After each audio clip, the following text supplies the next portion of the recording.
What is happening, Post-Shifters? Welcome back to another episode of the Post-Shift Podcast. Of course, I'm your host, Shawn Soole. I'm running a little bit late this week, so I apologize. This is an episode of the Bread and Butter podcast that I did with Calen, McNeil, and Sam Jones. Sam Jones was out sick this day, so it's just Calen, McNeil. Please go and follow the Bread and Butter Collective. They do fantastic interviews with a lot of local Victorian business people and entrepreneurs.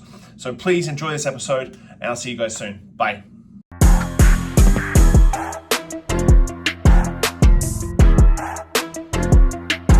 Podcast. How are you, not Sam? I'm very good, Cal. Thank you. Shawn Soole is here. He's got a beard, so there's similarities there. He's our guest. Sam, unfortunately, is sick today, so he is off the clock, and Shawn will be sitting in as a guest / co-host of the Bread and Butter Podcast. How are you, Shawn? I'm good, sir. Thank you. Why don't you tell our audience a little bit about yourself? And I've known you for years, and you're a very impactful influence in the hospitality industry. Thank you. So so happy to have you on. You've been on before. No, Yeah. first time. No, we did one. Really? Mind the Bar, like a long that's time right. ago. Yes. We did. Yeah. Man, That was a during long time. COVID. It was during COVID. Yeah. That's right. That was on, we did it through Zoom. That's on COVID. right. Yeah. That's right. Episode Wow. like 8 or something like that. That's Yeah. mental. Yeah. That's crazy. Yeah. Like 6 years ago. Yeah. It was So nuts. long ago. So talk about yourself. Tell where are you from? What did you like? How did you show up here? Originally Australian. I moved here 20 years ago next year. So I'm going on my 20-year anniversary here in Victoria. And you moved directly from Australia to Yeah. here? Yeah. I moved here for a girl. Yeah, of course. As most Yeah. Australians do. Yeah. That didn't pan out, but I fell in love with Victoria. And I was talking to someone the other day who said that I moved over here when I was 26, and I suppose I matured in Victoria. Yeah. Like I was still a kid partying and whatnot in Australia. Then I moved to Victoria and met my wife and settled down. She's Victorian born and bred, and stayed here. It's a beautiful city. It's close to everything, even though people think it's far away from everything. Yeah. It's I very can fly easy to get. Europe in 8 hours. Like it's close to everything. So I've been in the hospitality industry since I was 17, 18 years old. So going on 30 years there fairly shortly. And you've done a bunch of projects in Victoria over the years. What stay stands busy. out to you? Probably one that kicks around still is Cafe Mexico. Yeah. It's one of my one that's near and dear to my heart, like the design work and stuff. And that one really came out. I just sort of started consulting.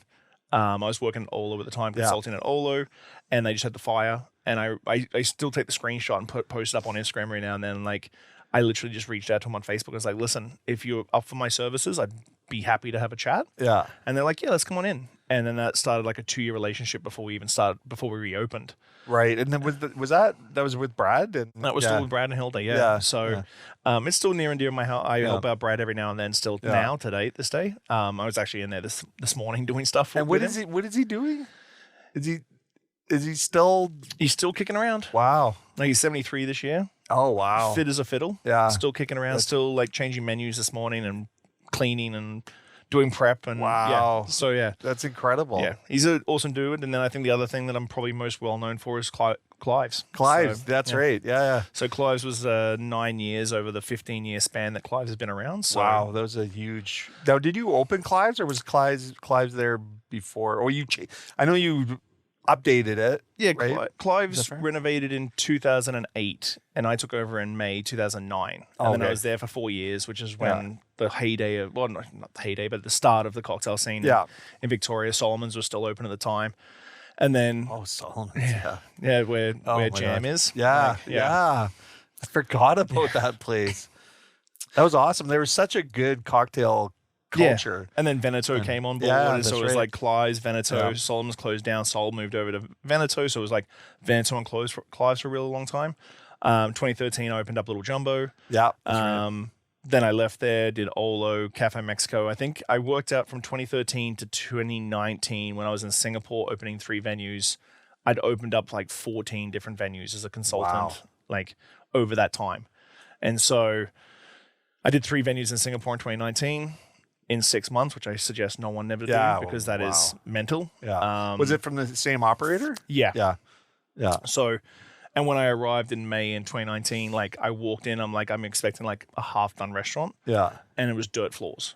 Like it was a dirt floor. No, Was there anybody doing the restaurant side, or were you consulting on the whole project? I did the whole project. Yeah. So HR, training, menu development, design, Wow. and we did two restaurant and a bar there, and then we did something called Bayside, which is way over across from Marina Bay Sands, which is like a little California burger hut. Yeah. Like the hut was not much bigger than the room we're sitting in right now. Yeah. And we had to have a kitchen and taps and beer and everything. Wow. And then it had like 45 seats out in the open, out like al fresco style. Yeah. Oh, nice. And so then the pandemic obviously happened, and got stuck here in Victoria, which is not a horrible thing. So now, did you go? How did that project in Singapore? How did it come across your desk? Like someone called you up and. Yeah, it came through a friend of a friend. So a good friend of mine who used to be here in Victoria back in my Moxie's days. Yeah. He was a big reason why we had such a massive wine list at Moxie's, because he'd bring in 20 people on a Friday. Yeah. And would drink 2 cases of wine between them. Yeah. Nice.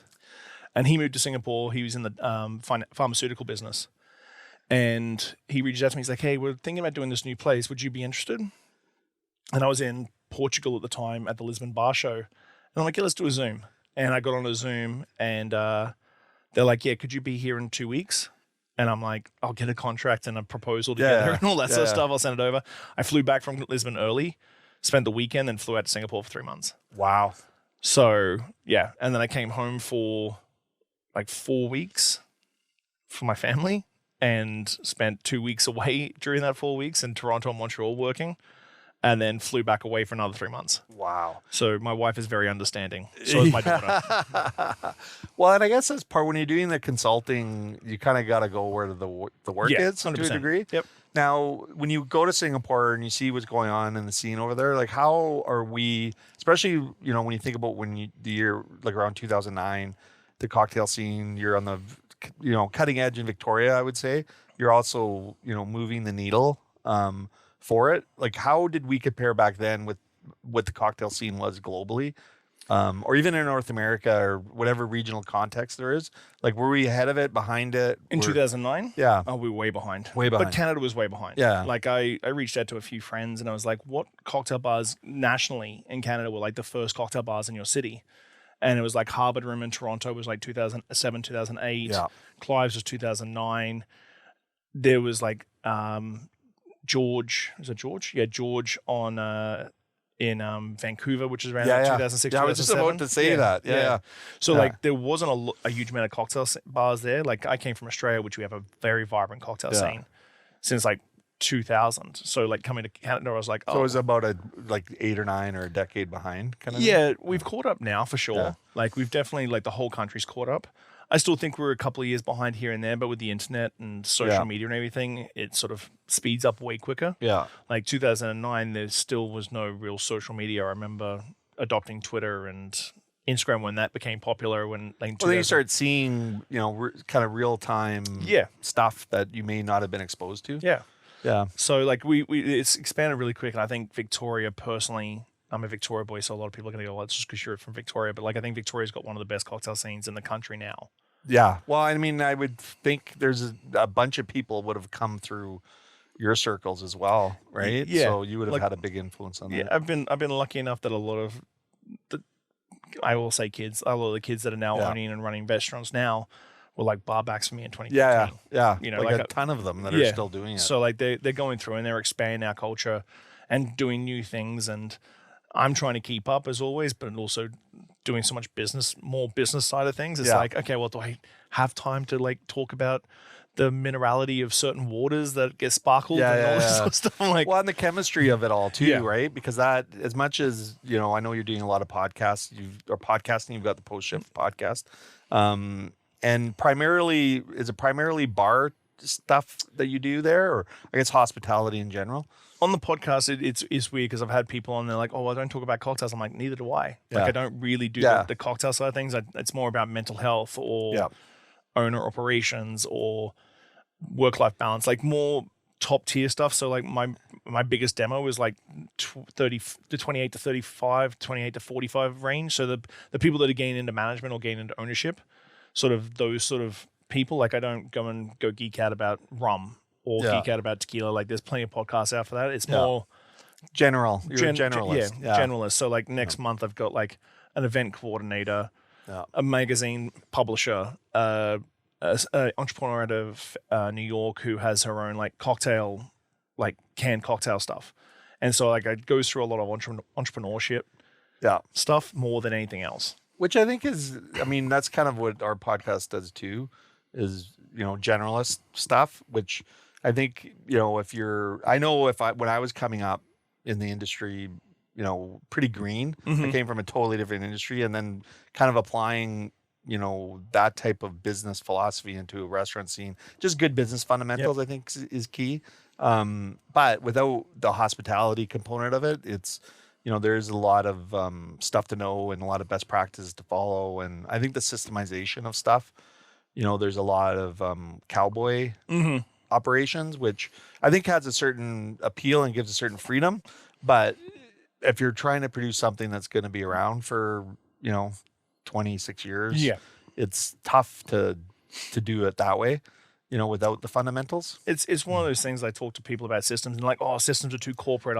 I like Being fluid. Yeah, and like that's great, but like a baseline system will give you more fluidity in your business. Like it'll make the chef be more creative because he's not worrying about his food cost. Yeah. Well, I don't want to put in a food inventory system, but then chef doesn't have to stress about things. Yeah. Like they can just be creative. They can just put out food, good quality food without stressing, what's my food cost this week? What's my labor cost this week? So I've been preaching the whole systems thing a lot, and I've got a little bit of pushback going, we just sort of, and I'm just like, well, yeah, but a good spreadsheet is something not to be sneezed at. And what it does, it gives you that sort of foundation to lean back on.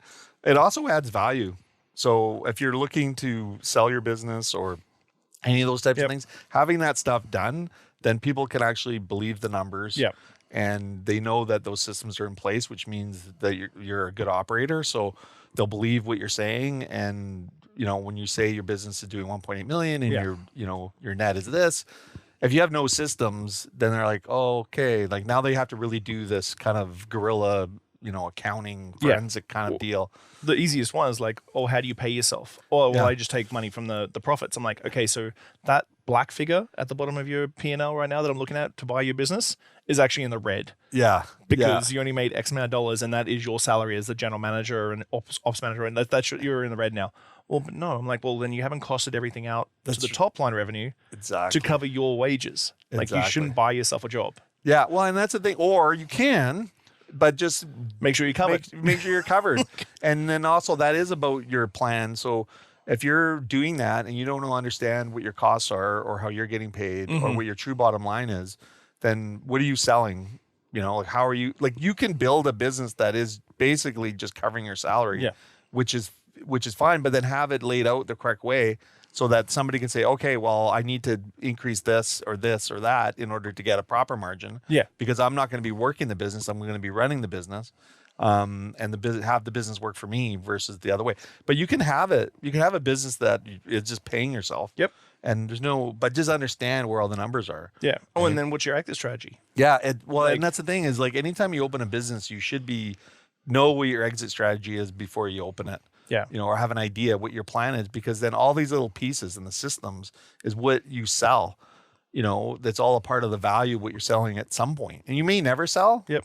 Or you may shift what your exit is, and I feel like exit strategy is always like a dirty term, especially when you're starting a business. Like, I'm passionate, man. I'm going to be doing this for the next 40 years of my life. I'm like, do you want to though? Yeah. Like, do you know how hard this job is? Like, you're going to do this when you're 70? Yeah, you're super passionate. It's great. But and I'm like, I talk to a lot of owners who start getting on all. I'm like, what's your exit strategy? I'm like, well, I'll sell. I'm like, okay, well, let's have a look at your P&Ls and your income statements. Yeah. Are they healthy? Yeah. Are you doing stuff to make your business worth a dollar figure? Yeah. Or are you just going to sell it for cents in the dollar and walk away with a very menial retirement plan? Yeah. And that's the thing about it is like, if you have an expectation that your business is worth X, like make sure that is worth X, or that you understand what makes your business worth X.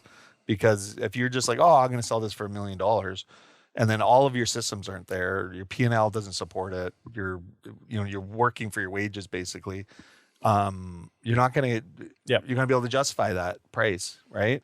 And then your expectations are not meeting, your goals aren't meeting, there's a misalignment, Yep. right? Which I think happens in Way our more industry, than like people think. 90% of the time. But it's like a marriage too. Like people think, having a discussion with your partner, your future partner, before you get married about what happens if this doesn't work, or what are you thinking? Like those are hard conversations, but once you do it and have the conversation, just like the details of your plan, you put it in a drawer and you forget about it. Yeah. And then at some point, if it goes sideways, but at least you've discussed it. There's no surprises, and you can pull it out again. Yep. And just like a business plan, it's the same idea. Yep. Here's your plan. Here's your goals. Here's what we agree, and here's what our exit strategy is. Yep. And then you just put it away, and then you check on it once a year, or probably once a year is enough. Just make sure you're in line. But if you have the systems in place, then you're going to know that most likely you're going to achieve your goals, and you're going to end up in that Every spot. other industry does it. If you're in tech, Yeah. you're like, okay, in 5 years' time, I'm selling. Yeah. I'm going to build it. Yeah. It's gone. Yeah. And I'll do something else. Yeah. But in the restaurant industry, it's like, no, passion before business. And it's like, okay, well, that's great. But Well, it's okay if you understand that you are probably not going to be selling it for the highest value. Yeah. And you've bought yourself a job, which I think is good. Like all those things are admirable reasons to do it. But just make sure that you understand that you're not building a business to sell it, Yeah. and you're not going to have a retirement most likely, or it's going to be diminished because you didn't do these steps. Right. So I think for me, I'm the type of person that just keeps all of the options in the air. So even with our Big Wheel Burger, do we want a franchise? Maybe. Do we want to sell at some point? Probably. Do we, but in the meantime, I'm just going to try to run as good a business as possible, but always with the idea that I've got all of the options open, like an octopus. Yeah. I've got, however many tentacles that I could do this, or I could do this, or I could do this. Doesn't mean you're not focused, because I think you could lose focus if you're too scattered, but, I think just keeping all of the options open and having your plan sort of speak to the different types of things, right?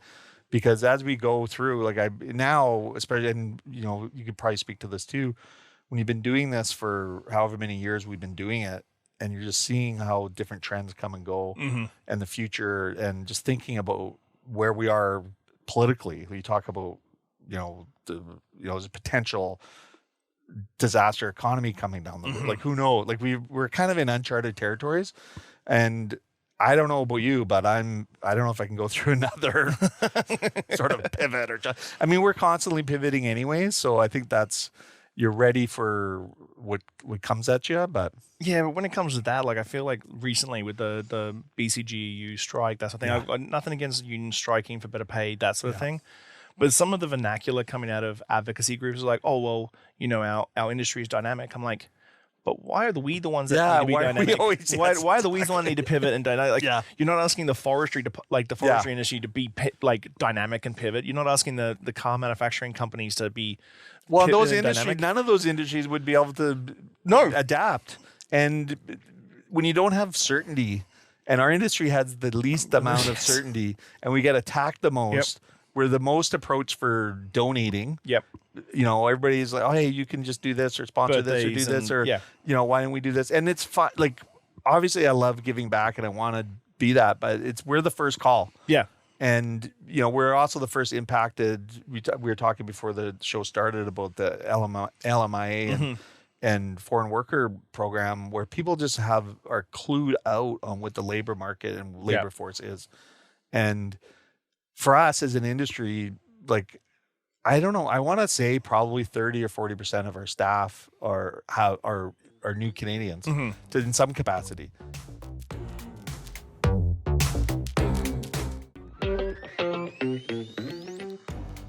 There is nobody to take those jobs. Like, they just don't exist.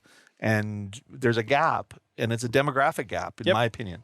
So this isn't a surprise. I think if you read Boom Bust Echo, that book in late 90s or whatever, mid 90s, you would know that this was coming. There's a labor gap in there, and it will correct itself at some point. But this isn't like, in my opinion, it isn't like the government's probably made mistakes, as they always do. But I think the bigger mistake we'd make is overshooting on the other side, where we're all of a sudden just stopping all of it. Yeah. Because, without understanding who's going to actually physically do the jobs in certain industries.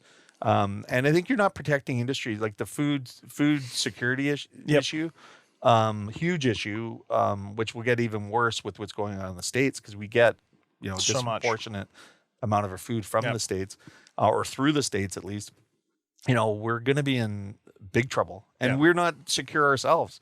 So if we don't have foreign workers, how are we going to increase our capacity to grow? Yeah. Which is essential. We used to provide, I think, 40% of the food that we ate on the island was produced on the island. I think 50 years ago. Yep. Now I think it's 10%. Yeah. So, I'd like to see the government leaning into that, protecting that, which is part of the foreign worker component. Food growing, supporting farms. I had this thought a couple weeks ago about getting government tax breaks for buying farm grown food. And why can't you make it a tax deduction for people to go to your local farm And not buy from there. and, and get a tax break on it? See, in Australia, when you're a foreign worker, like if you're traveling, you have to do a certain amount of time in like farm. Yes. You have Yeah. to go pick fruit or like for like 6 months or 3 months or something like that to be able to stay for 2 years, or 2.5 years. And if you want to go extend that, you got to go back to the farm and do some more farm work. I think when it comes to the government, they just fundamentally don't understand our industry, and we have great advocacy groups for it. But like the government doesn't look at our industry the same way they look at forestry and oil and that sort of thing, because it's all full-time workers. Whereas our industry is so made up of like university kids who work part-time. They don't count the dishwasher who works 1 or 2 shifts a week for you. They don't count the server who only picks up 3 5-hour shifts a week, that sort of thing. They don't count those as actual workers in our industry, even though they're intrinsic to us being successful. Yeah, exactly. But they don't count that. They're like, well, you guys are all like people who don't work that much. And I'm like, yeah, but there's still people that's a portion of our labor. Yeah. And so when they don't understand that, it's really tough for them to go, okay, well, why do we need LMIAs? Yeah. And when you talk to Camosun, they're like, yeah, the chefs, like the chefs they're going through Camosun right now, the class is getting smaller and smaller every year. And post-pandemic, it's bad because I feel like post-pandemic, a lot of people like a little bit younger than me, they're like late 20s to mid 30s, they left the industry because it was tough. They were like, well, screw this. Can't get a mortgage. Yeah, screw this. I'm out. I'm going to become a real estate broker or a coder or something. So now it's older guys like us, older people like us, and then a huge gap to like the young bartenders that are coming through the ranks that are less than 30 years old, and they're now becoming managers. And so there's a big gap of like knowledge being passed down in the kitchen and in the front of the house because there's that gap. Yeah. And people our age are into ownership and management and stuff like that, and there's no middle area. There's no middle to like funnel that information down to the youth, and they're now coming up and going, okay, well, I'm gonna have to learn this from scratch. Yeah. And then of course that mistakes start happening. It's literally like resetting the whole ecosystem 25 years ago. Well, and those mistakes are costly because it's hard enough to make money in the industry without mistakes. Yep. So if you've got your seasoned owners, like I mean, I'm a seasoned owner, and you've got a young management team at a restaurant, then you're like, okay, you guys go do your thing. And they're, I want to do this and this. And I'm like, okay, well, we did that 20 years ago and it didn't work, and it didn't work for this reason or that reason. Yeah. Well, I'm really passionate. I'm like, okay, you also want to support your team. Yeah. Try it. So you're kind of like just in this constant thing of like trying to explain to people, like it's such a small margin industry. Like you just can't afford to make those mistakes. It's also like, I want to do this and this. I'm like, okay, well, can you back that up with how much it's going to cost? Yeah. What is the ROI on that? And it's great. Like you do want your staff to like push forward and try new things, but it's also like recently I had a client and they're like, oh, we really want to put X, like I'm not trying not to be specific. Yeah. The staff really love having X on tap. Yeah. That's great. But if you want to hit your cost for draft, you're going to have to put that at like $16 for a 16-ounce pour. Yeah. And that's not cheap. And they're like, oh, well, probably staff don't know that. I'm like, well, like you can love something. Yeah. But if it doesn't make the sense ROI, then you can be very passionate. You got to give me something. You got to come with a solution. Don't tell me a problem without a solution. Yeah. Come with me for the solution. I'm good to go. Well, and I think the important piece there is understanding that you may like this product, but then how does it sell? What do you have to sell it for? And then who's your customer? Because sometimes there's a huge disconnect between who your actual customer is and who your staff thinks the customer is. Because you could have a young, hip staff with, but if your customer is sort of, the person that likes, this, like a Phillips Blue Buck or whatever, and they want, it's like, I call it the Walmart crowd, which is the majority of people will shop at Walmart. And, it's a great spot for them to do that. But if you're a person who doesn't need to shop at Walmart to save money, or you want to support local or whatever, then you're going to be buying that expensive $16 16-ounce pour. But your Walmart crowd that is actually paying the bills, right, won't. And then so now you're having this product that's taking up this unit, in a limited draft list maybe. Yeah. Like if you have an unlimited draft list, then sure you can have all this special. But like I always ask for sales mixes when I start a consulting gig because I want to see reports. People lie, numbers don't. And you'll always have the chef go, "Oh, we sell tons of these." I'm like, "Do you?" Or bartenders saying, "This cocktail is really popular." I'm like, "Is the cocktail popular when you're working the bar to the people at the bar that you're talking to?" What about the other 65 seats? And we are in a niche, like whether it be Big Wheel as a niche QSR or Clive's as a niche cocktail bar. Whenever any of my team or any staff get sort of on their high horse about what we do, that's great. Go sit at Vessel or Strath or Liquor Planet and just go watch and see what people buy. Yeah, exactly. You'll quickly realize all the work I've done for 20 years for the cocktail scene in Victoria is still just a slither of a slither. Yes. And people are still buying Mickey's of vodka and Lucky Lager. Like it's just a slither of a slither of a massive ecosystem. And the biggest part of the ecosystem is that, as you said, the Walmart crowd. Like the people who love their beer. And know what they like, drink. And they're going to drink it for 80 years. Bob comes in every Thursday with Blue Buck and a fish and chips. Yeah. If you changed up the Blue Buck and you changed up the fish and chips, Bob wouldn't come anymore. Yeah. But Bob comes every Thursday. Every Thursday, Bob comes. Yeah, and you want Bob coming every Thursday. Like you need that for your business. Yep. And when you're catering your business for that kind of 10%, and we have that battle at Zambri's because of, we want, we're a chef-owned operation. So, Peter wants his creativity and all of that stuff, and he wants to inspire his team. And so they're wanting to do all this stuff, but all these changes and all this unique, cool things. I'm like, that's great.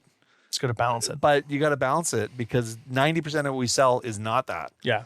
And are we growing that segment? Probably not. No. Like if I look at the numbers, we're literally all that nuance and specials is really 10%. And it has been 10% for 25 years. So great. I think we need to have that on there. But, if you try to take off our steak dish and try to change it, it's like, okay, the steak dish has been on for 20 years. It's number one seller. Yeah. It's the number one contributor too. So now you're going to mess with it. And we did one time. We messed with it. And I'm like, okay, look at these numbers. You know what I mean? Like this doesn't work. Yeah. Or they want to take our pork shoulder off. And I'm like, okay, our pork shoulder truly is our number one contributor because it's $5 a plate. Yeah. And you can sell it for 32 or whatever. And, when you sell so many of them that it's like, now you're going to change it. Like, why mess with it? And and that's the other thing with those systems is if you don't connect that information to the person who's in the kitchen or in it, then you're catering to their whims with what they think. And they may like making the dish this way, but they're only selling 3 and the other dish sold 15. Yeah. So systems breed accountability. Yeah. And luckily enough, like I'm kind of flattered now that you can get a Negroni everywhere, like literally everywhere. Like we had them on tap at Clive's every year over year. It was the number one selling cocktail. Yeah. Year over year is a Negroni on tap. And so I'm kind of like, I'm going to take that value for the city. Like where you can go to like Garrick's Head and get a Negroni. Yeah. Like a pub and get a Negroni. I'm like, okay. I was a staff party and we went to Darcy's late night after the staff party. And I was like, oh, there's a Negroni on the menu. I'll have a Negroni. And the bartender knew me and is busy as hell. And I take the first sip and you could see him like looking over. Going, is it good? And I gave him the thumbs up. And he's like, yeah, okay. I'm like, well, perfect. when you think about bringing stuff to like even for Zambri's, we were one of the first people to do Prosecco, and then also polenta. So when in 1999 when we opened, that was like, well, what is this? Yeah. And then now you get it everywhere, and you kind of think, okay, good. We are kind of instrumental in leading the charge here, even though it was, it's been around everywhere. Well, you talk about how far behind you are, right? And it's the same thing with burgers. Like when we opened Big Wheel Burger, the first couple of years we were struggling because people just didn't get what we were doing. But quick service, better fast food had been around for 7 or 8 years in the States. And there's all these massive chains that were doing it and displacing, the McDonald's and all this kind of stuff. But it took 2 or 3 years for local Victoria people to kind of get, oh, this is what they're doing. It's not gourmet burgers. It's not, this is quick service fast food, better. And the crazy thing is now, I remember when you guys first opened, everyone was like, well, McDonald's is cheaper. McDonald's isn't cheaper anymore. No, it's not cheaper. It's not cheaper anymore. Well, the thing about it is, like, I always go back to it because we actually, like, and again, when you look at data and metrics, I was like, okay, well, how is it really cheaper? Like per ounce? Like you just do it based on meat. Yeah. So how much meat are you getting? How many calories are you getting actually? And where's the calories coming from? Is it nutritious? Is it whole? Is it, or is it like, I don't know what's in a McDonald's burger, but there's some meat in there, but there's probably some other stuff too, I guess. I don't know, but it's literally like super thin. Yeah. And you're getting, I don't know, like 2 ounces of beef versus you're getting 5 ounces of beef in ours. And then you're like, okay, so how much are you paying per ounce of beef? And when we did the math on it, McDonald's was the only one cheaper than us. Yeah. Every other fast food, A&W, like Dairy Queen, all of them were more expensive per ounce of product. So, and then, well, how you eat this food, and then how hungry are you 2 hours from now? So you got to eat more food. Yeah. So let's add those costs on there as well. And then when it just comes from, the purity of supporting a local business too. So, because there's so many dynamics to making a successful business. And, when you talk about the industry and who's advocating for us, and you have these big conglomerate businesses, whether they're mostly in restaurants, but all have bars attached to it too. And they're buying like enormous amount pallets of and products. Pallets, yeah. So they have a lot of, their voice is strong and they can advocate, but they advocate for themselves. They're not advocating for a strong industry. And then when you mix these, what makes a community is the mom and pa, the local people that understand the local market, understand that, in Cook Street Village, they really need this little cute little wine bar or this coffee shop or what have you, and it'll actually work there. And then they're supporting local. The money is staying local. It's not, when you go to, and I don't like slamming any business, but when you go to McDonald's or something, let's do Starbucks. Yep. You go to a Starbucks, that money, sure, it's paying, the employees that work there. And that money's staying in the economy, but every single other dollar comes out of the economy, right? Out of our local economy. Yep. And, when you can make a choice to buy from Sam for 2%, and that money 100% is staying here, still supporting employees here. And I would advocate, better supported employees because, he cares about living wages and he cares about benefits and then what their work-life balance is. And they're not just going to your shareholders and going, I can't get you that return. So, okay, well, we're going to shut down. And you look at all the ones that have shut down now. I was about to bring that up. Like, it's insane. When you see big companies like that starting to close stores, you're like, well, let's really talk about the health of the industry as a whole. Yeah. Like, and supporting local is more important now than ever because, like, they've shut down like 4 stores in this last like 6 months. Yeah. And I would say that's probably 100 and 150 employees probably just in those, like we have 5 stores and we have 100 employees. So, and again, that's the staff that only work 2 days a week or like pick up a 4-hour shift on a Saturday because they got to go to school, like they'll study Saturday night. Like, and that's those things that don't get factored in when we talk about the industry as a whole. Yeah. Yeah. And then you've got the spaces empty and, like I think that opens the opportunity for local small operators to come in too, which I think is good. And when I see, because the one in Cook Street Village right across from us went down, which was popular too. I know, but the funny thing is, like when the whole tariff thing came in, the elbows up, I think, and maybe it's just my optics on it because I'm paying attention or trying to pay attention. They're dead.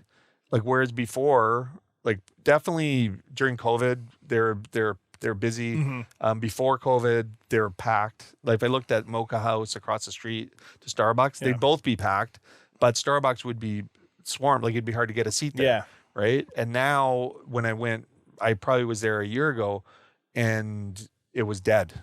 And then I sometimes have meetings in the Starbucks by our Gateway spot. And I, for one, like I'm not really supporting American companies when I can choose a Canadian company now, which I think all of us should be doing. We should have always done it, like, in my mind. Like it's very convenient to have the convenience of it.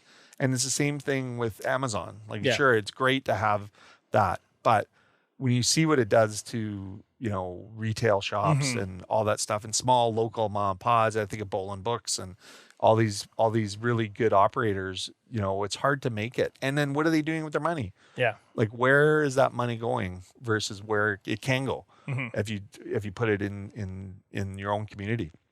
So, but yeah, then I look at the Starbucks, I'm like, well, maybe we move our big wheel over there. You know what I mean? It's a bigger space. It's like, maybe that's an opportunity again, right? But it's so funny when you're trying to look at the health of your industry and then try to navigate the waters of what the right thing to do, and then what you support or don't support, but also seeing, again, the data. Like, I'd be interested to see a year or two from now, the impact of this elbows up, and then, what U.S. brands dropped versus which Canadian brands elevated. Yeah. And just to see how it actually translates, because, there's always, in the restaurant industry, there's always people taking a new spot. Yeah. So I don't think people understand the shift that's happened in the last 5 years. The number of restaurants, especially independent ones, that have just gone, and what's replaced them. And you think, oh, well, that replaced them or that replaced them. And I think in aggregate, you'd be like, okay, well, we're actually down. Yeah. And I don't think it's benefited us. And the industry is probably in way more trouble than we think. And I was predicting this before, during COVID, about the impact of COVID and what it would mean. But the ones that survive should hopefully pick up the slack. But yeah. I think post-pandemic, the hardest thing was like, you could see it happening. Like, I talk about a lot of like culture and staff retention and stuff like that. And I really hoped, I think we talked about it, I really hoped that post-pandemic that the turn and burn operators were going to learn their lesson. But I still see it in the industry. This lack of like training, this lack of onboarding, this lack of like culture. Yeah. And it's just like, I did a seminar a couple of weeks ago at Portland Cocktail Week just about turn and burn and how to like do staff retention training, how much does training actually cost? Yeah. Which, when you actually, like, from a bar point of view, like cocktail bar, it's insane how cheap training is. Yeah, for that role. For that role. So like, I did a math on it. So if you do in the first year of like, this is something we did at Clive. So this is a trial and true. This has worked for us. Like, we had 11% turnover over 4 years, not per year, That's over unreal. 4 years. That's crazy. And so we've got staff there that are still there that I hired 5 years ago, that sort of thing. So we did Bar Smarts online, which is a nice benchmark bartending course. Edinburgh Whiskey Academy certifications in gin, Irish whiskey, and Scotch. Oh, so cool. And then WSET 1 in spirits. Yeah. So all those cost about $900 per staff member for the year.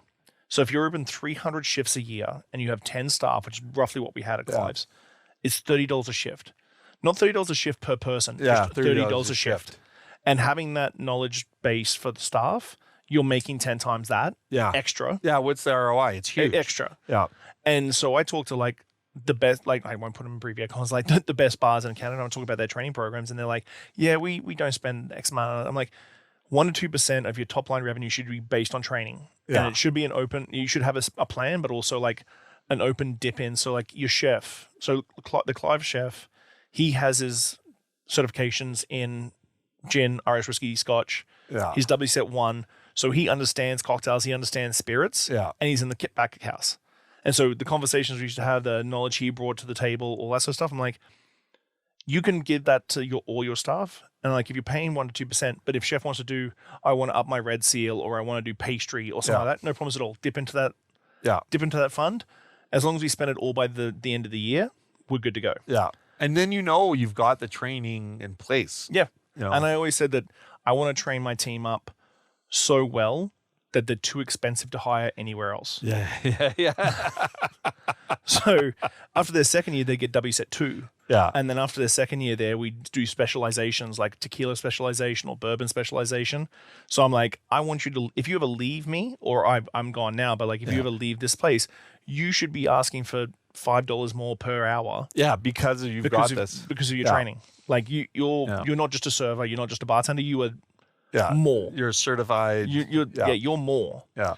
And so it's kind of crazy how it's training still viewed. Oh, I keep my staff. I'm like, but are your staff maximizing that? And it goes back to that accountability and the numbers. Like, how many covers do you do? What's your per head spend? What's your per head spend? Can you get $2 to $3 per head more? Yeah. With this training, calculate that over the whole year. Yeah. You're making that money back tenfold, and your bottom line's even healthier. Like it's simple math to me. Yeah. It blows my mind. It doesn't get adapted as much. It's so like people don't like change for one. And if you aren't used to having systems, adopting systems sometimes is a challenge. But I think that money is so well spent. And, but it's also about setting up a system that goes, multi-year. So you're not just saying, oh, I'm going to go do this one time for these 2 or 3 employees. But just building it out and putting the pot, budgeting it, and saying, here's what our training budget is. I talk about it in the interview. Yeah. I'm like, hey, you are happy with further education? Because some people just aren't. If you're not, maybe it's not for you. Maybe it's not for you. Yeah. Like, this is what we do. Yeah. But I think that 20 years ago, if you were a fine dining restaurant, you would have to be doing all the wine training. 100%. And like you need to know your knowledge of the region. Like, take Zambries. You need to know the regions of Italy really well. It can't just come down to the salmon. It has to come down to the service.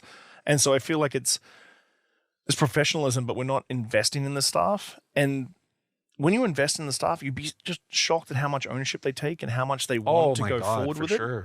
And so, well, you open up opportunities that they may not even realize for themselves. 100%. Like once they get exposed to that education piece or listening or learning something new, and then now they get excited about it, and they're bringing stuff to you. It's like, hey, I'd like to try this wine dinner or this. I think we had an olive oil sommelier on, and I was awesome. Like, what the hell, man? Awesome. This is so That's cool. And I didn't even know about it. So now we'll do an olive oil dinner at Zambries, right? So it's just like expanding the horizon. And I didn't even know you could be an olive oil sommelier. I have a friend who's an olive oil sommelier in Spain. It's crazy. And there's only, I think that she said there was only like 4 in North America or something. Like it's very niche, very small. But it speaks to the fact that she went out and got training. Yeah. Right?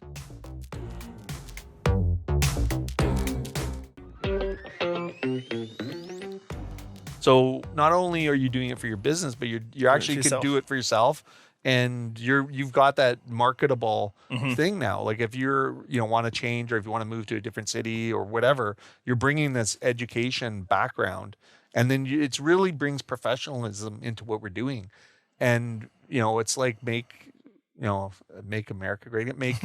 Make hospitality great again. Where people can actually have pride in what they're doing, because so many people, this is obviously a stepping stone industry. I think it's fair to say it is and has been, but there's a really core base of people that are been here for years. Yeah. And they're the backbone of the industry, and they're professionals and they take it seriously. But if we aren't, showing the next generations that is a career path, and you can, there's nothing more satisfying than serving a good drink and watching the customer drink it, or serving a good plate of food, and all the conversations that come from all of that. Like it's really an important aspect of what our life is, but we diminish the positions to service, and they're just there to serve us, or it's not that professional thing. Like when you get served by a professional server or a professional bartender, you're like, it's an experience. Just like if you go to a doctor and the doctor's got horrible bedside, versus a doctor that's got great bedside. You're like, wow, I feel so. This guy, they're both making the same amount of money. Yep. But this guy's a dick. Yeah. And this guy's super hot, hospitable, and you just feel it's just a totally different experience. And when you can, create that person that does that and understands the importance of it, you're actually really shaping the future of the industry, which I think more and more people should be viewing what they're doing that way. I think as an older industry person, we need to also lead by example. Like I try and get at least 1 or 2 certifications myself every single year. Yeah. So I try and lead by example, and I try and evolve every time I have new staff or something. Like I always say that my way is the right way right now. Yeah. Yeah. Like great. But if you come to me with a completely different way that I go, oh, that's kind of cool, I'm going to fold that into the way I do things, and I evolve to do that. So stuff that I was doing, like I'm an ex-military kid, so like when I got into the industry, like my old man was, do it now. Yeah. So I've evolved like my reaction to people screwing up. Like working the floor, going, hey, how you doing? Instead of get to table 4, they just sat, they've been watered, they got bread, get there now, and they're like, oh, okay, I just came on, thank you so much. So like I've tried to evolve my style of leadership and my style of like education just to lead by example, because then, and usually that education gets paid for out of my own pocket. So it's like, well, I'm one of only 3 BNIC certified cognac educators in the country. Yeah, it's crazy. And so that took me 5 years to like apply for. Yeah. Like every year got knocked back. And the 5th time they were like, yeah, okay, well, we're going to give you a go. You're okay now. Yeah, you're okay now, because they look at the market that they need. And so there's 250 applicants every year. Wow. 8 to 10 get picked. Wow. 6 to 7 pass. Yeah. So part of your cohort won't make it. Yeah. And it's only a 5-day course, but you're like 8 a.m. start till midnight. Yeah. And there's a lot of content. So much content. Yeah. And sometimes it's in French. Yeah. And so you're trying to like listen to in different languages and get translations and everything. And we had someone that didn't make it on our cohort. And it's a really uncomfortable situation. Yeah. But like that was something I did a couple of years ago. I did like my bourbon certification last year. And so I always want to be the factotum for knowledge in my venue. Well, and you talk about the leadership piece. That is so important to lead by example. But you're also exposing them to what the possibilities are. And when you're out there looking at different options and courses and programs, then you really are at the cutting edge. So when a young person comes up, hey, I want to be like you, or I want to learn what you know. Well, here you go. Here's the steps. Do this first, this, and this. And then, that'll be good for this period. Come back in a year and we'll go to the stage 2. It's also outside just the like spirit education, like sitting down and going, oh, you're a manager. Like I built that thing for that seminar I did where I have 12 audiobooks. And this is something I'm going to fold into my management training going forward. Like here's 12 audiobooks for the year. I love it. And so I'm going to buy the audiobook for you, or I'll buy it hard copy if you're a tangible person. I like to listen to things. It's just the way I absorb stuff. At the end of the month, as a management team, we'll all sit down and we'll talk about the book. Yeah, which is... Yeah. And then we'll do the next month. Yeah. And so like you have a full month to listen to Unreasonable Hospitality by Will Guidara. Let's talk about the end of the month. What did you learn from that? What can we adapt? What can we do better here? And then it goes back to like the whole conversation we had. Systems is like, it's crazy that you talk to like, okay, have you got a system for the hostess sitting someone? Yeah. Well, I don't need to do that. I can just do that verbally. I'm like, but you've got accountability if the hostess knows that these are all the steps to the person sitting at the table. What's your server accountability? What's your sequence of service? And it came out of my Moxie's days where it was like, it's super corporate. I get it. And you can apply it super soft in your soft skills. But there's accountability. It's like, oh, why didn't you drop off XYZ to that table? I didn't know. It's only black and white. You can't. Well, it makes the management so much easier, so a lot of managers have, may not like confrontation or have a different style. But it's really simple if you have a document that you can refer to and that you've shown them and it's been a part of their training. And you can even do follow-up training like once every 6 months or something and saying, hey, let's review the procedures. And just see, one thing is to make sure that people know it. The other thing is to see if it's relevant. Yeah. Because like you say, if there's new ideas that are coming in, you want to be adaptable to that. And you want to have a system that is fluid enough that you can incorporate that. and absorb new information, have a venue, an opportunity for your staff who maybe have learned something somewhere else that you've paid for a course. Well, there's no sense just having them have the knowledge if they can bring something back from it.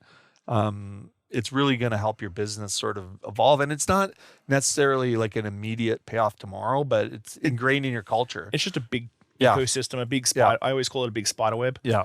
And like it's one of those things is like if you're a fluid manager and a fluid leader, it sort of pushes your staff to be more fluid because how many times have you had a bartender go, well, this is the way we made it at my last place. Yeah. Or chef does the same thing. Cook does the same thing. I'm like, I get it. I'm happy to have this discussion off service. And like, I always call it the 3Ds, democratic drink design. Yeah. Like if you want to do that old fashioned that way, awesome. But we're going to do it blind, put it up in front of the team. Yeah. And they vote on it. Taste it. Yeah. My way right now, like I said, my way right now is the way I like it. But if the whole team votes that your way's better, whether it's a different bourbon, different syrup, different bitters, then that's the way it is. But if you lose, you do the house spec. Yeah. And I never see your way again. Yeah. Period. Exactly. And they're like, okay, well that's cool. So if you build fluidity as a leader, I think it builds fluidity for your team as well because they know that they can come up with new ideas and bring new ideas to you. Yeah, and then they're going to be received. And it's going to be received, and like you may. I'm always notorious. I am notorious, and I try to get better, like shutting down ideas too quickly. Yeah. Because you already know the answer. Or you're in the middle of something. It's the middle of service. And like, oh, we should do. I don't right now. No. Like, come to me. Come in 15 minutes early. Let's sit down. Let's have a chat. Yeah. Text me so I carve out the time. We can have a proper chat. And so I'm always trying to be as fluid as possible. Sometimes it's just the nature of the beast that stress is like, no, just dismiss it. Yeah. But I try and always come back and go, hey, can we have a chat about that idea you pitched? Because I think that'd be really cool. Yeah, and at least let's talk about it. Yeah. Because if you're confused or if you resist, because it builds all this friction in the service component, and you don't want friction in the service component. No. So if they're not agreeing with the way a thing, whatever is being served or prepared or made, then they're not going to buy into what you're doing, and the customer will sense it, and coworkers will sense it, and then it's worse is they'll actually try to change it. Yeah, which is the worst possible thing because if you lose sight, say you go on holidays for a couple weeks, come back, and all of a sudden all the systems are different, you may not even realize what's happening until you're like, wait a minute. By then it's 6 months later, and you realize that we've lost $1,500. In inefficiencies or waste or whatever, and how did it go from here to here? Yeah. And the opposite can happen too sometimes. Like I know recently, when we were coming out of COVID, our gateway location was just jammed, and we were like, man, we need storage. We had a storage locker, we had all this stuff, and our business is still the same as far as volume and whatnot, and we've had a few leaders change in the store. And we just now evolved, like we just got rid of a big double door fridge, and we've got no storage locker, like everything is just like tight. And I'm just like, what the hell? And I'm the same guy, right? At the top. And I'm walking through and I'm like thinking, oh yeah, you guys are doing, oh yeah, we're tight or whatever, but you get these different people with different ideas and they're like, we don't need this. And I'm like, awesome, let's change it. Yeah. No problem. And it's refreshing. But also, it goes to show you that when you're looking at you don't have to be satisfied with the status quo. No. But sometimes you're not going to be able to figure it out yourself. Yeah. So you want to really make sure you've got an environment where there's feedback loop. Yep. Right? Where you're actually going to be able to get some information or like, hey, I personally don't care. As long as the product comes out well, like I don't care how they do it. The team's responsible for it. They have to do the work. And I'm just going to mess it up. Like for me, I'm the business guy, right? You, the other hand, is like you've been on tools, you've done it, right? So you're like, no, this isn't going to work, right? I rely on people like you, But I'm in there, I'm like, wow, this is crowded, and now I'm in there going, wow, this is tight. Like, what the hell were we thinking? Yeah, But glad and happy that we were able to navigate through that and end up there. Which means you probably have a good culture. Yeah. If you end up in the spot and you don't know how you got there. Yeah, the journey's shortened, but the destination's the same. Yeah, exactly. Oh, which is super interesting. Yeah, like I have a zero drama policy for work as well. Just it saves my stomach ulcers, that sort of thing. So like if I see drama happening, 2 staff in the walk-in cooler, sort your stuff out right now. Let's get back to work. Yeah, no drama. Yeah. like shift before, shift after, like let's have a chat. What's going on? And usually it's like what's going on with you personally before anything with work. It always is the There's case. always something outside of work. Yeah. Why are you venting at work? Well, like my landlord just changed up the rent, and okay, cool. Like, are you going to be fine? Can I help you anyway? Yeah. Do you need to talk to HR assistants? There's plenty of things out there. Okay, well, cool. Like, okay, they fixed everything. Let's settle down at work with the passive aggressiveness against staff members. Well, and that brings a good topic as we're wrapping up our show. Mind the bar. Yep. So, are you still involved with Mind the Bar? No, I left a couple of my because I was Mind the Bar and Bartenders Benevolent Fund in Toronto during the pandemic. Coming out of the pandemic, life just got busy. Yeah. And Capacity. Just my bandwidth. And I was like, okay, well, coming out of the pandemic, like before the pandemic, I would be completely okay with completely like not spending any time with my family. Yeah, exactly. And my wife and my daughter were very understanding on that. Like they knew that, but coming out of the pandemic, I was like, well, this family life thing is kind of cool. Yeah, I'm enjoying myself. Like, I'm enjoying myself, having like family time. And so that sort of took precedent, and I just look after myself. And like I couldn't be part of a mental health organization when I wasn't looking after my personal mental health. Yeah. And so every now and then I do things here and there for them, but like it's not as consistent as it was before.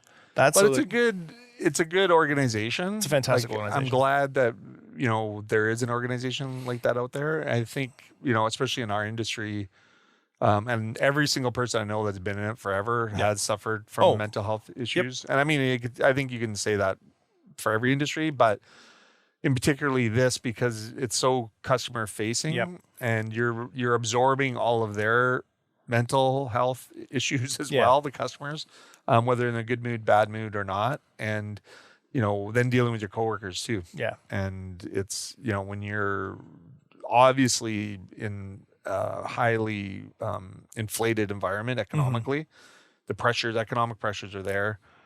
Customers are feeling it, staff's feeling it, the owners are feeling it, and everybody getting mental health support. So that's the one thing that I know for us, we unconditionally support mental health.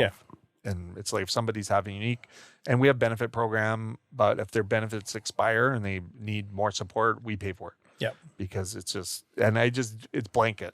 Yeah. Like it doesn't matter. Like I don't ask questions. I'm just like, okay, well, this is the cost of doing business for us because having our staff be mentally aware, and I do it for myself. Yeah. So if I can help and support someone else, and it's a cost of business. If you look at, it might cost a fraction of 1% of our revenue. Yep. Right. But it's probably, responsible for like 60% of your revenue. Exactly. Like having, people with their head on straight. Yeah.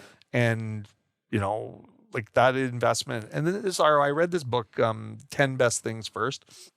And it's basically about where money should be spent to help the world in all the crises and all the different, like whether it be hunger or school lunches or whatever. And when you look at the numbers and the return on the investment, and you spoke about that at the beginning of the show with investing training, and what the ROI on that is, like if you really can't afford not to be doing some of these things. And if you do it also builds, one of the things that, we started as a carbon neutral business, and because no other fast food restaurant was there, and it was notoriously, when I grew up, garbage everywhere. Yeah. And people hated it. The cities hated it. So I was like, let's do carbon neutral. But that start was the seed of the idea, which is a good idea. But then we started getting into the community support and the foundation. And then all of a sudden, the organization takes on a different role by making that one decision. Yeah. So if you make a decision to support mental health, or your training or different things, then all of a sudden that's going to open the door to do a bunch of other things that are going to make your business somewhere where someone wants to work, which is one of the more important things, like especially in a competitive hiring. But then getting the ROI and investment and understanding that doing this is going to pay. And it's hard. It's just like when you buy a billboard, you have no idea what the return on that is. Yeah. But when I pay for someone's mental health support, and I know that they need it and they're appreciative of it, and I get 2 or 3 years more out of it. Plus, when they're showing up to work, they're actually productive and happy, and feel like the being team is supported. And the team knows that they also have that same ability too, even if they don't want to access it or need it. Just makes everybody more comfortable. right? I just try and be as open as possible. Like people, I've had in the earlier days of talking about, like 10 years ago, people were like, yeah, you shouldn't talk about that. You're a leader. You shouldn't be talking about your mental health.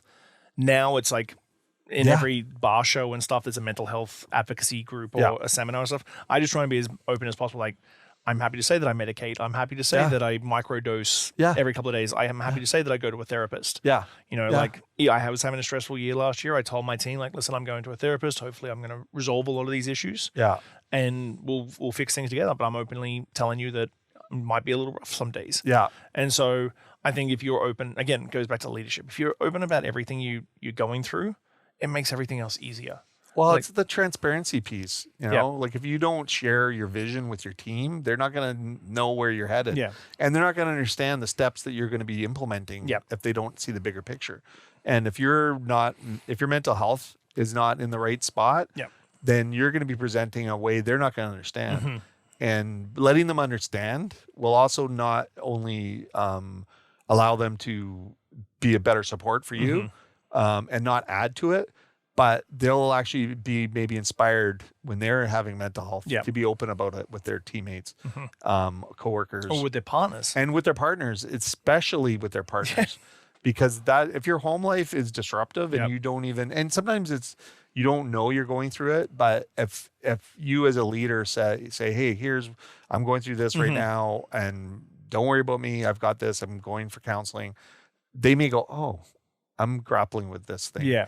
And then you start the dialogue. So often when I've talked about the mental health, and we've had specific staff meetings about mental health, especially around COVID, because that was obviously a huge thing. But you know, you start that conversation, and all of a sudden they're coming to you and they say, "Hey, I heard you talking about a counselor. Can you make a recommendation?" And I'm like, not only am I going to recommendation, I'm actually going to pay for it if you need it over and above our benefits that you get. And they're like, oh my God, great. Because then now they're incentivized to go, and then there's no financial pressure. No. And, you know, the biggest thing about all of it is the stigma around it. And especially with men, I would think. 100%. And, you know, I think, you know, I'll tell everybody about all my problems. Yep. And they may be like, okay, enough. Like, you need a new counselor, man. It's not working. Right? My wife says that all the time. Change your medication. Yeah, you're going to see your friend? I'm like, no, she's my psychologist, man. I've been going to her for like 25 years. So like, has it improved? I'm like, I think so. I'd be way worse if I wasn't going. But just that comfort level of just discussing it, and you know, and because with the last time you were on, we were talking about that you forgot about being on, but we were talking about mental health because it was during COVID, at the start of COVID, and I just think it's such a important topic. And I think in this day and age, and you know, probably a byproduct of COVID, I think mental health was at the forefront of it. So I think that's the one thing that came out of pandemic that was great. Is those conversations. I think pre-pandemic we still weren't. There was that stigma. Post-pandemic is a little bit more open now. And a little bit more transparent, because I think those top tier leaders were feeling that pressure. And then it sort of trickled down from there. Yeah, totally. I mean, you think about that whole time and conversations you'd have with people and just the stress of it all. And I think, you know, part of like my mental health, if I'm honest right now, isn't like top notch. And, you know, a lot of it is, you know, you think the worst of it is over. It's not. You went through it, and it's like going to war kind of, you know, fatigue. And then now you're like, okay, well, it should be better, right? But then there's these other things that are happening around the world, but you're coming from a place of fatigue. So it's different if you're approaching these new issues or new problems fresh. But you're not. You're coming out of exhausted. Like exhausted. You're like, okay, like if there's any other major catastrophe, right? Like okay, I'm done. I don't know, maybe just walk off into the ocean and see how far I can get. I don't know. Like I would just give up. You know, like frankly, but you know, I don't necessarily want to quit, but I can't. There's days. There's days where it's just almost too much. Yeah, I have a theory and a hypothesis right now. Like, and you said men in the industry, like when you get into your 40s and older, like I'm mid 40s now, is like in your 20s you were told to like sacrifice a bunch if you took your job seriously. Yeah. Sacrifice a bunch, learn the knowledge. 30s, you go into management. You're like, okay, Yeah. well, late 30s, you get into ownership or like higher up management. And then in your 40s, you're like, where's my rewards? Yeah, exactly. Isn't this supposed to get easier? And I find now it's even tougher because you're trying to be better for the young people that are coming into the industry. So now you're like, okay, well, I don't want you working as hard as I did coming through the industry. But then you end up working just as hard to make sure that their work-life balance is better than you had when you were in your 20s. That's such a good point. Like, oh, you want to go away for 3 months? I would like to do that. Knock yourself out. Yeah. I'll hold the fort now. Yeah, I've got it. I've got it. And so I feel like that I've talked to a lot of operators in that sort of like the 40s to 50s range, and like that's the thing is like, where's my reward now? When do I get to take a break? Yeah, like when do I get to chill? Why do I have to keep hitting up people and working as hard as I do to like keep hustling? But yeah, I find that's a big thing that's happening in the industry right now. Yeah, it's a lot of people are realizing, the industry's hard and it's always going to be hard. It's always hard. It's always going to be hard. Even though we've always known it, but at some point it's just the fatigue level gets you, which is there. So what, as we wrap up, talk about what services you provide. I know that you're doing, I saw you posted about Churchill. Yeah. Yep. Churchill. Like, talk a little bit about that as we wrap up. I got back into consulting. I came back from Vancouver after my little 6-month stint there and picked up Churchill. Joe is a good friend of mine, and he's been helping me out with another project, and so he's like thrown me a bone. So we did I did a brand refresh there and a sort of refocus on what it is. Yeah. Redesign all the menus, and that like is actual physical graphic design. So I do that as well. Oh, cool. Now on the side. Yeah, awesome. So brand redesign, graphic design, and then new cocktail program, leaning much more into like tap cocktails and stuff like that. So that's sort of the direction that we're going to be going in as a draft house. Yeah. Doing a little Garrick's Head graphic design as well for their menus. Yeah. Doing Cafe Fantastico because they've got 3 locations now. Oh, so wow. sort of like they've got Trade Fantastico, they've got King Street, and they've got Dockside. So 3 very unique locations. So I'm sort of trying to not simplify and refocus the group. Yeah. Instead of having 3 separate locations and with the same theme. Yeah, exactly. So we're looking at, I'm doing all that stuff as well. I'm doing a project up in Terrace of all things. Oh, so, I grew up in Terrace. Yeah, so a friend of mine, he bought like one of the only pubs in Terrace, like a big ass pub. What's like the back Eddie? I think so. Yeah. It's like 200-seat pub and then upstairs and stuff. So he wants to put a little cocktail bar upstairs. So I'm working on a little project of that as well.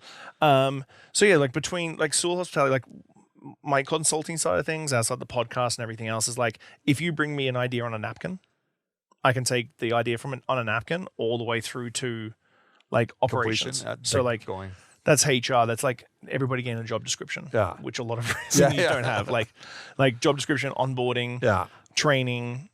The cocktail side of things is the easiest part for me. Yeah. Like you want me to create a cocktail So it's a full service. It's a full service. Yeah, that's awesome. Yeah. So like it's about building that culture and building those systems in place from the get-go. So is all your costings done? Your break-even calculator, like how much money do you need to make? Yeah. Like I'm doing a video later on today. It's like everybody talks about labor and food costs and drink costs, like how to control. You can control all that. Like no one talks about rent. Yeah, exactly. Is your rent 6 to 10? Well, I like 6 to 8, but like, is your rent 6 to 8%? 6 to 8. People talk 10. I'm like, dude, you're. If you're in a high volume area, like on maybe, it's like 6 to 8% of your top line revenue. Now, if that top line revenue is really high, can you do that with how many covers you got and how many seats you have and how much your per spend is going to be? And so, like, everybody talks about, they're already knees deep in the mud, and you're talking about like labor costs. I'm like, you're knees deep in the mud because you didn't look at your rent when you signed the lease. Exactly. So, and the expected revenue was off, and your margins are high enough. Your contribution is in there. And what happens?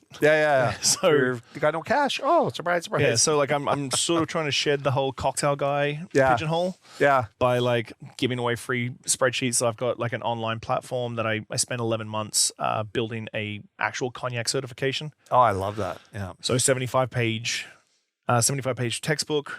You can do it all online. You do the test online, the whole shebang. That took me a long time to build. So I've got Proof and Practice, Bar Academy, which is my online platform. Yeah.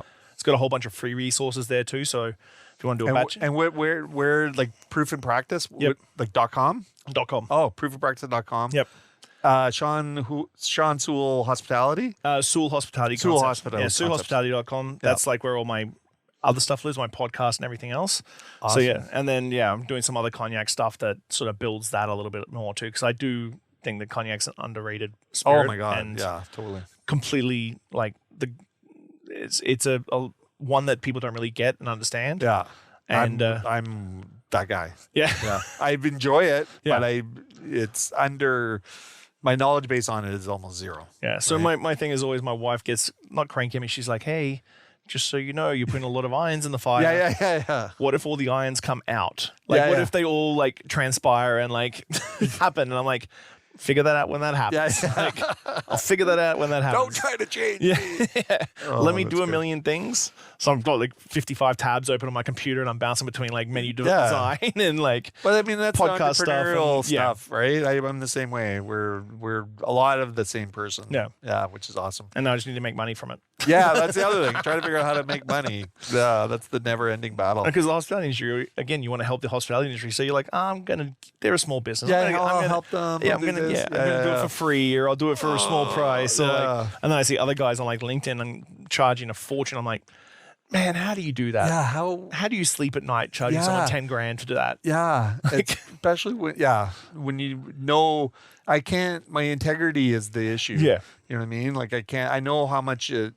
Like I'm gonna just share the knowledge I have. That's super easy. Well, don't do that. Just do this. And that's why I give away everything. Yeah, for I free. know. And then I have costing sheets for free, a break-even calculator for operators for free, batching calculator for free, like Gin 101 for free. You want to learn about gin, you just want to print something out and teach a team. Like, there you go, it's for free. Well, the Bread and Butter Collective, that's kind of what we Yeah. were designed to do, is just be a resource to help people, right? But at some point, you need to make a bit of money. A little bit of Just money. just wet your Just a beak. smidge. Yeah. Just wet your beak. Yeah. That's awesome. Thanks, Shawn. No, thank you very for, much for being on. Cheers. I appreciate you. Thank you. You know, we always end it with like, remember to be real kind if you be real nice. So we'll both be real kind, real nice. And check out Shawn, SooleHospitality.com. And I look forward to being on your podcast. Thanks, man. Appreciate Full you. Shift Podcast. Yeah. Look it up. Cheers. All right, post shifters, that's it for now. Keep your standards high, your spirits neat, and your team tighter than your pork costs. Catch you next week on the Post Shift Podcast.